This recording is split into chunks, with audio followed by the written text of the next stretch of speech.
It's that super flow, no, she my flow.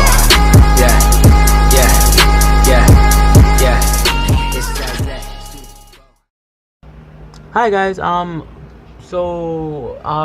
this is a video that I was supposed to be releasing like 2 or so weeks ago, and you're not gonna get this on Sunday because I want to actually like repay you guys with a real video on Sunday, hopefully.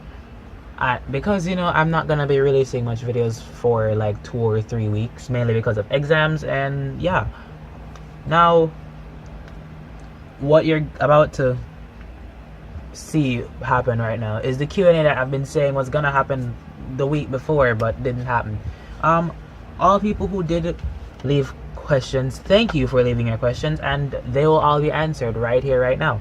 So also what I'm gonna be doing right here is just a flowers, and that's really because I'm trying to get a present out of the way while doing a video. Hashtag cheap. But yeah, so without any further ado, I believe I should be able to start the video now. So yeah, our first question, I won't say who it's from because I'm not gonna say the names of who these people are, regardless if I know them or not, just to keep the confidentiality of everybody who commented. So first person who left the question asked, do you have an art teacher? You draw well. Who taught you? First question. Wow. Okay. It's tempting to answer this exactly how my mind is telling me, but because this is the internet and anybody can see anything on the internet, let me answer this in the best way possible. No, not at all. But I don't have an art teacher. And this is not gonna be one of those things where like, oh, he doesn't have an art teacher, he has an art mentor. No, it's nothing. I don't have an art teacher. It's just that simple. I don't have an art teacher. I have an art instructor. I have an art homework giver, but I don't have an art teacher. And technically, I guess you don't really need an art teacher because where I'm at right now, you don't really need an art teacher because there's not going to be a teacher that's coming to your class to show you how to paint or anything like that anymore, because you chose to do this, so it's more like you just picked your poison. And yeah, but nevertheless, it would have been nice to have an art teacher, but let's just leave the fantasies to ourselves right now.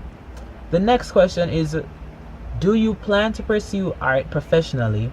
If so, how far? Sorry. Oh crap, this is not working at all. Why did I choose strawboard? Anyways, it will work. It will all work out. Yellows on strawboard are not supposed to work. Anyways. Ooh, look. Here we are. Yeah. Do you plan to pursue art professionally? If so, how far do you plan to go with it? And what is the ultimate end goal?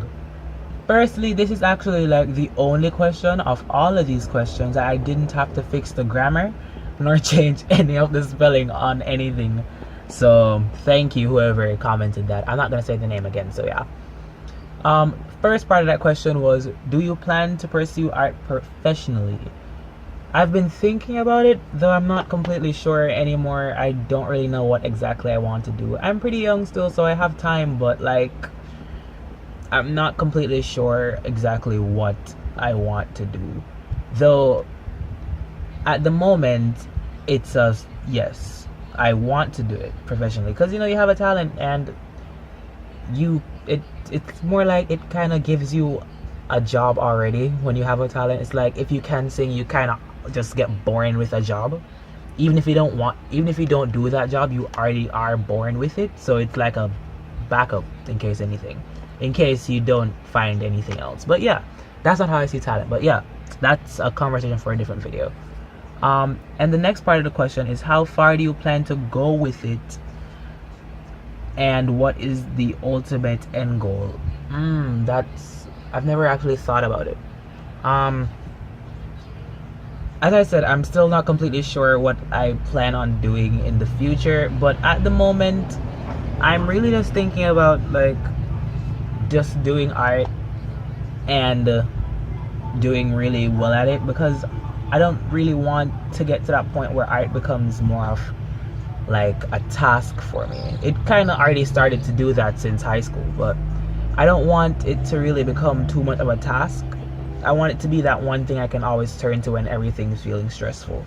But that aside, I do kind of intend to go to like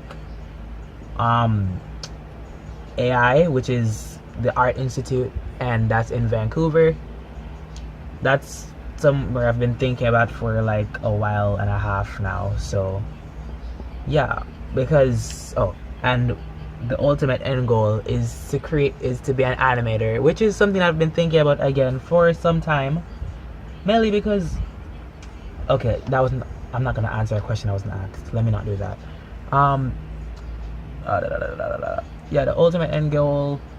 Yeah, at the moment, my ultimate end goal with art is to just become an animator and create something that is supremely memorable, and not memorable in like a bad way, but like something that people can just sit back and say, oh yeah, I remember that. Kind of like a Lion King kind of moment where you're like, oh, everybody knows the Lion King, and it's, like, yeah, I want to have one of those moments, but with something that I created myself.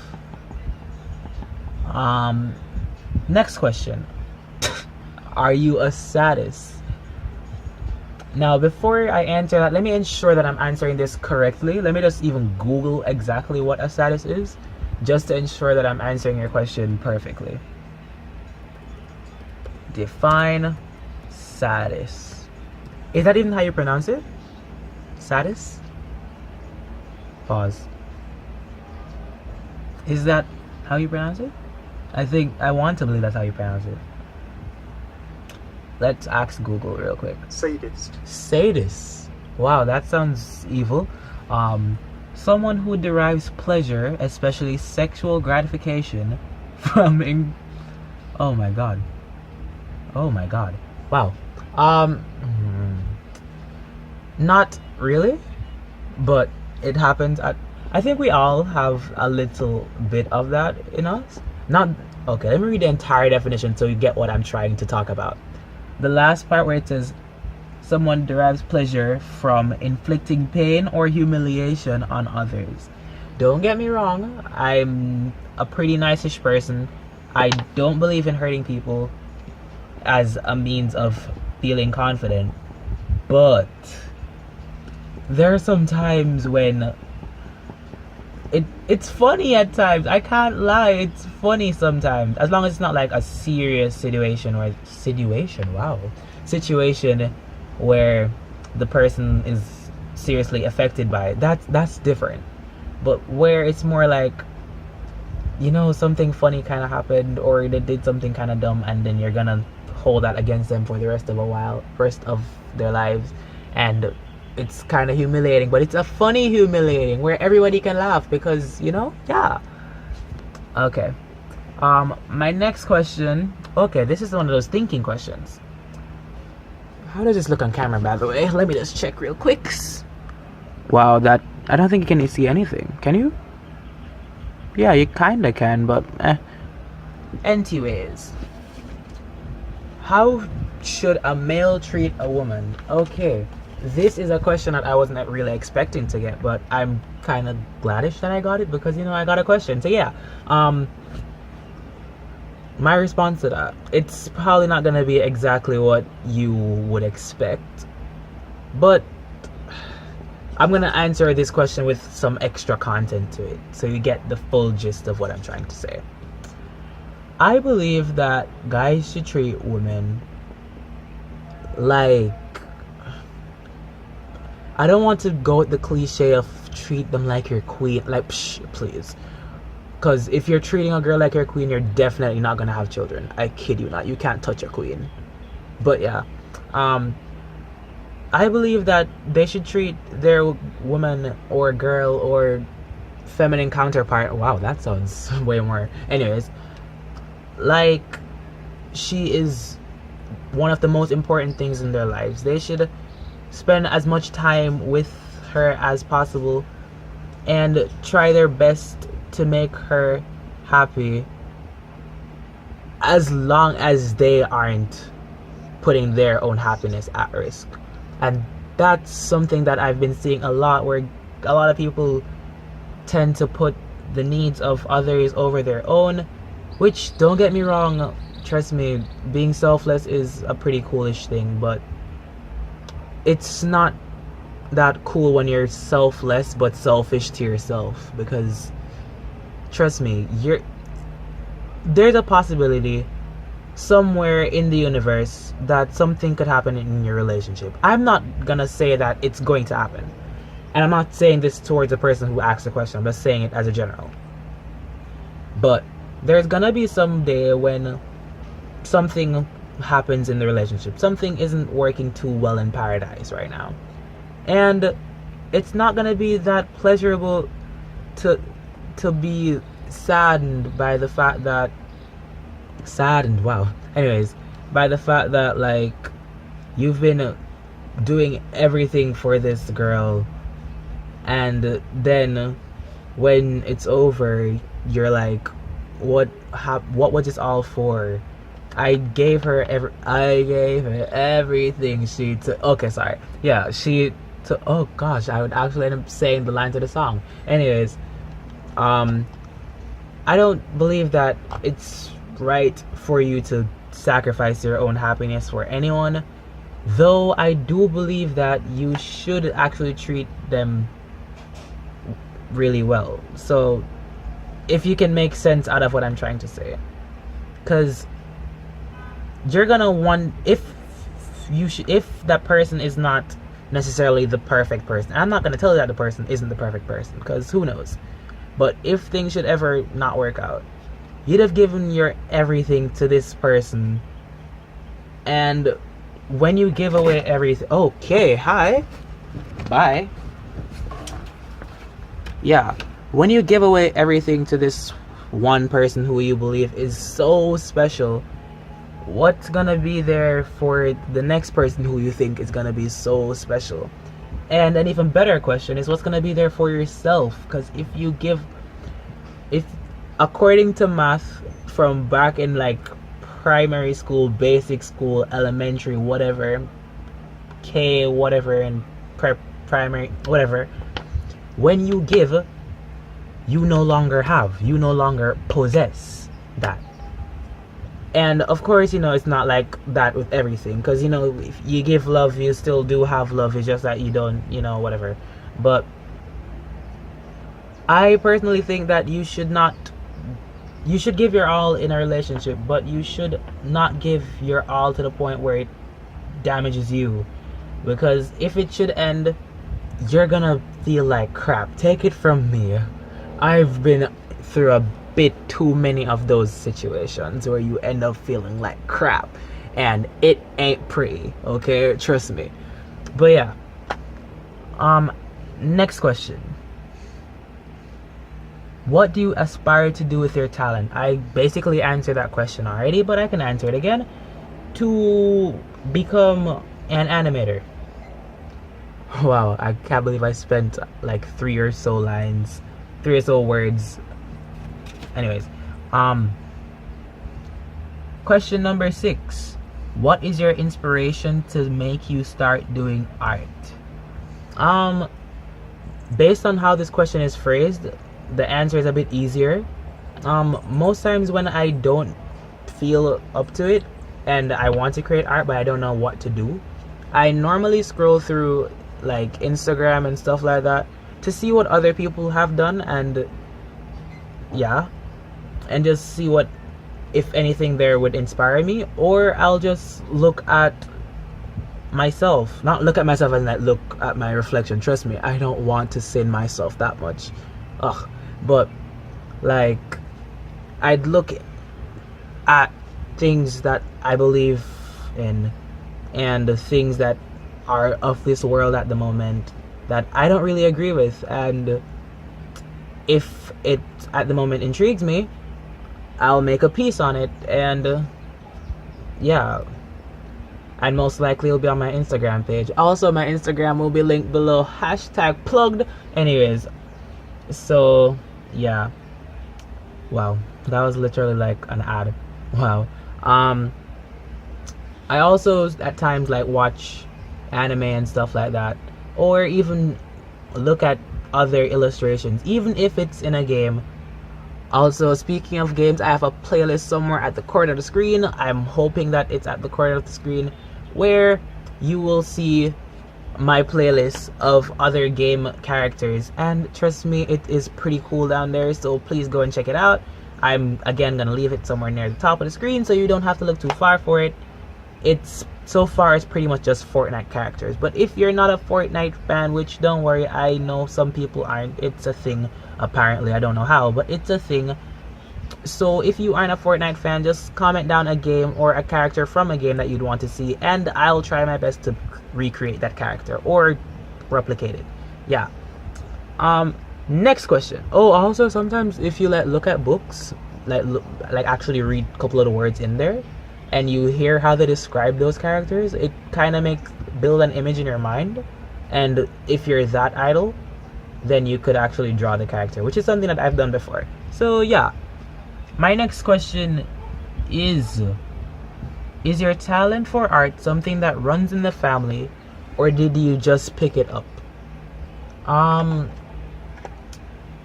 It does run in the family. It is completely hereditary, but most of what I do isn't exactly like learned from my family in a sense.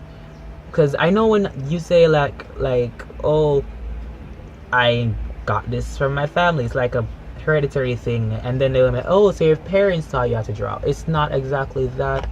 It's more like I saw people in my family doing it and I just joined in. It's not really like I saw them. It's not really like I did what they were doing, but I just, I just saw that they were drawing and said, you know what, I want to do that too. And look where I'm at now in my life, where I'm just here drawing on YouTube almost every week.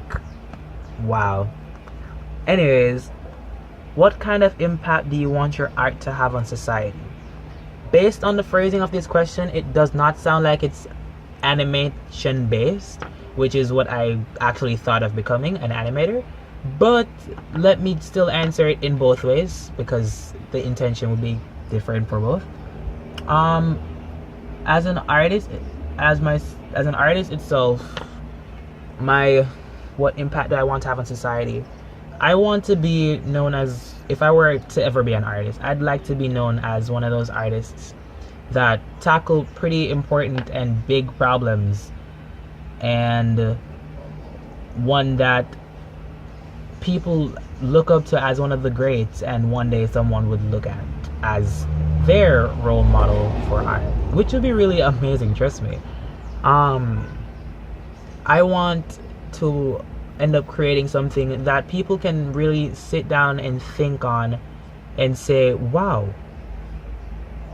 we need to really fix this, or we could do this, or something of the sort. Like, most of my pieces are all either a political based or some social issues or stuff like that, or any issues that exist on planet Earth at the moment that I either A, experience, or B, seriously feel the need to talk about or discuss through art. And yeah, as an animator though, my impact is that I want to create something that is so iconic and so memorable that you literally recognize it by just looking at one of the characters, or you recognize a style by looking at a simple line of the characters, and that it can be one of those great one of those great series that people just love to watch or always will remember, something of the sort of that. My next question, Superman made a new video. Anyways, my next comment is, if you could meet one of the great artists, which would it be? Now, I'm guessing this is like directed at one of those dead guys. Wow, that sounds kind of mean, but yeah, at one of the dead guys. And if I were to ever meet a dead guy, I would not want to, but I guess I'd probably want to meet Van Gogh or Leonardo. I know Leonardo's like a pretty common one because, you know, everybody knows the Mona Lisa. But except this one guy who didn't know of the Mona Lisa in like not primary school, ninth grade or so. That killed me. But anyways, yeah, I know that he's a pretty big one that everybody would be like, oh yeah, I'd love to see him, but he's more like my second favorite. I'm way more intrigued in Van Gogh and Salvador Dali. Trust me, those people are amazing. My next question is, do you ever see yourself looking at a piece of yours in an art gallery waiting to be auctioned? Being that I didn't think of being an artist until this question appeared, no, actually. But now thinking about it, I guess yes, because after reading the question, I kind of just started to think about it. So yeah. Okay, I guess this is supposed to be like a bit more on the funny side. I can't read. How did you come up liking coffee? I guess that has a bit of a story to it. Is that when I was younger, coffee was kind of like a forbidden drink, and I wasn't supposed to drink it, right? But because I wasn't supposed to drink it, it kind of seemed more intriguing to me to drink, because, you know, you're not supposed to, so of course it's more amazing now. And I drank it a couple times even though I wasn't supposed to, and I don't know what happened, but it was just glorious each time. I'm sorry, coffee is just like, in my opinion, remember I said in my opinion, so don't come at me with any comments against it, but coffee is like one of the best drinks ever. Like, if you haven't tasted coffee in your entire life, I don't know how are you still alive. Like, you are missing out, bruv. How can you not like drink coffee? And if you drink coffee and don't like it, then I guess that makes sense, because, you know, it's one of those things that has one of those tastes that not everyone's like used to or necessarily too fond of. But like, still, bruv, how can you not like coffee? And my next question is dogs or cats? Please, you really think I was gonna say dog? It's cats right now. But that's mainly because like I've grown up around cats for my entire life. I've strongly disliked dogs for most of my life until recently, where I started building a tolerance towards them. And when I do get older and get my own place one day, one of those amazing days, I'm gonna get a dog first, just to see, probably something that's a bit small, but yeah, I'm gonna get a dog first just to see what it's like, so I have my own like dog based memory, and I can say, you know what, yeah, I don't like dogs, I don't want a dog, you know, because then I have like proper experience. And my final question is, what's the weirdest thing someone ever said to you? Now, I'm not sure if I'm supposed to answer this in like an art-based way, as in like, what's the weirdest thing I've ever heard in an art-based content, or in general. So I'm gonna answer both.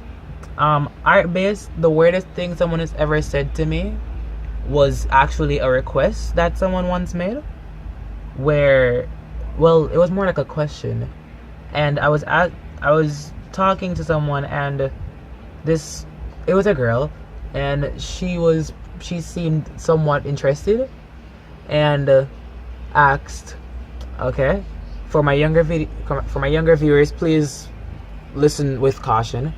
She asked if I could make if I could make a portrait of her with my oh my god, with my manly white paint. Yeah, let's call it that for now. My natural manly white paint. She asked me if I could make a portrait of her with my natural man white paint. Yeah, that question had me shook for a while. And the next one is something that I know it was a joke, but like it was so weird to me because I wasn't expecting it. I was walking and then someone once just said, "I like your ass," and I walked faster and just, yeah, that was really uncomfortable. So anyways guys, hope you guys like this video today. Hopefully you do get this video sometime within the week, probably like Tuesday, Wednesday, one of those arbitrary days that aren't too important, but you know, they have their significance. Please do understand that it actually will, I will least likely not make a video for the rest of the month of June. By July and August, I'm pretty sure I'll be making videos again, shooting videos straight out my bum crack and just releasing them here. Wow, that sounds so nasty and horrible, but who cares? Yeah, hope you guys like this video. I hope this video was not too long for you. It's probably like 20 something. Oh god, no, that's long. Well, yeah, I hope you guys actually like this video. Hope you guys could actually see what was on the surface. And yeah, hope I answered all your questions, and next time I'm sure I'll make a better Q&A video because this one was pretty shitty. But yeah, that's all for now guys. Hope you had an awesome day, awesome week, and yeah, that's all for now. Later guys.